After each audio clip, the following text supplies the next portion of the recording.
Hello and welcome to my channel. Here I review movies and today I watched Madam Web.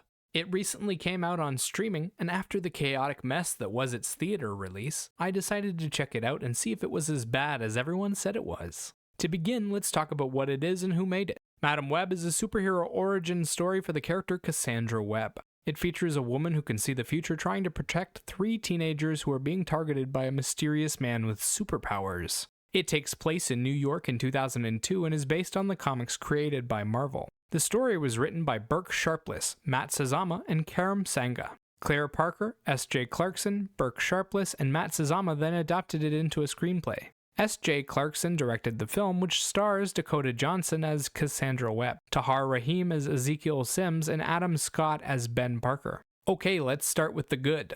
This film has a few things going for it. The visual journey is fairly clean and easy to follow. The soundtrack does a decent job of supporting the emotional journey, and most of the cast is doing an alright job. The visual journey was filmed and edited well and features a few decent moments in terms of stunts and action. They also did a good job with the set and costume design. The world around the characters and the characters themselves look good. The stunts involved cars crashing into things, a few fireworks explosions, and people being beaten up by a superpowered black-suited Spider-Man. They used a lot of CGI as well as a few practical effects, and it looks decent most of the time. They used it to create a lot of the big effects like the buildings collapsing and some of the explosions toward the end. There are a few moments where the CGI isn't great, with poor looking textures, but it's usually not on screen for very long and it isn't prominent. Sound-wise, the film did a good job of supporting the emotional journey. They used a mixture of instrumental tracks and original songs and used them effectively. They brought out all kinds of emotions from happiness to sadness to fear. The instrumental tracks were generic and occasionally a bit loud, but they did their job and brought a lot of emotion to the story.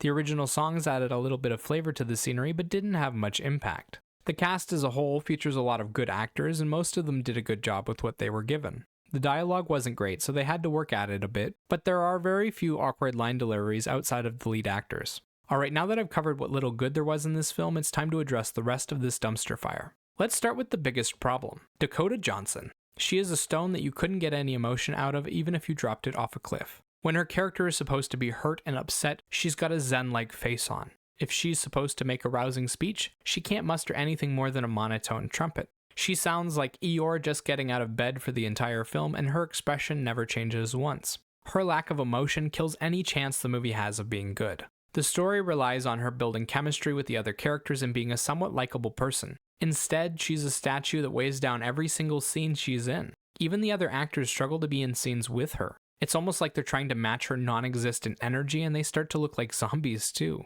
Dakota Johnson isn't the only problem on the cast, but she is the biggest one by far. Tahar Rahim as the villain also seemed to struggle with his role. He seems to be playing a villain that is supposed to be menacing, but he often comes off as awkward and impotent. It doesn't help that his character isn't well written, but he also never nails the right look or feeling. Next, we have the writing. The story has no stakes, is full of plot holes, and suffers from truly bad dialogue. The plot holes start with the villain and his inconsistent abilities. Sometimes he's throwing police officers around like paper and teleporting around the room at lightning speeds. At others, he's slowly walking toward his opponents and struggling when small objects hit him. He's only ever as strong as he needs to be for the scene, and it ruins all the stakes. Cassandra's ability to see the future and Ezekiel's inability to counter it also make it hard to believe he could ever win. The only times he even gets close, the timeline immediately reverses and Cassandra is given yet another chance to fix things. On top of all that, the dialogue is badly written. Most of the characters speak purely in exposition, and it always sounds like a mouthful.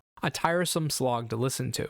There is also a large quantity of bad one-liners that the cast struggle to deliver. Jokes and catchphrases that just sound badly worded, poorly timed, and out of place. Overall, Madam Web is the kind of film that happens when your lead is a dead weight. It reminded me a lot of Black Adam. There were a couple of cool moments visually and it had a decent premise behind it, but the lack of a main character just kills any potential it has. Yeah, the writing could be better and should be, but you can't make a good film with a person that dead inside at the helm of it. As for a rating, I'd give this film a 2 out of 10. Remember, these are just my thoughts on the film. Let me know what you think in the comments below. Bye-bye.